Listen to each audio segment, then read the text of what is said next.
Once upon tomorrow. Little Jackal was sleeping when a warm breeze wrapped her in the sweet scents of jasmine and marigold.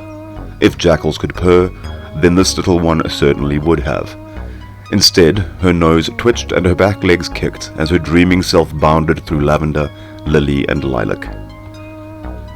The jackal had been in the broken city for far too long. She missed the open fields and the forests.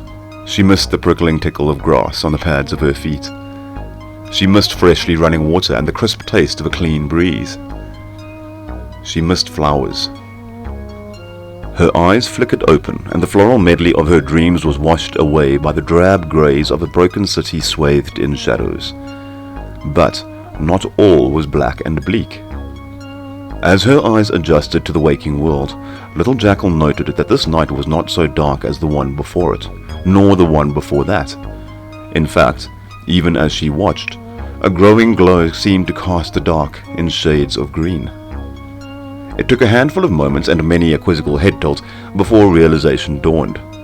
Like many others, Little Jackal knew well of the Green Queen, if only by reputation, and the reputation that preceded her was one that sent twitching tingles across the jackal's auburn coat.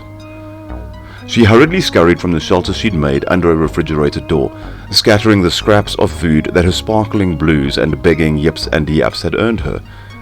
Clawed feet scrabbled down a cracked street as darting movements carried her toward the growing green glow. As the green grew brighter, her steps grew shorter, and her posture sunk lower until she slunk along the ground like a thief in the night. Before long, the jackal's blue eyes, for the first time in her life, fell upon the Green Queen, and for a moment, a long and magical moment, the jackal's fears and apprehensions fell from her like autumn leaves. The Green Queen's face was serene, lit as it was by an emerald gleam, and where she stepped, saplings and sprouts, vines and flowers and shrubbery and more, pushed up through cracks in the streets, and sprung out from holes in the walls. Without even knowing that Little Jackal was there, the woman's presence had spoken to her soul. There, in the middle of a broken city, but one of the jackal's many homes, she'd now found the essence of the others. The flowers of the glade, the sturdy shrubs of the mountains, the vines of the forest, and the grass of the fields.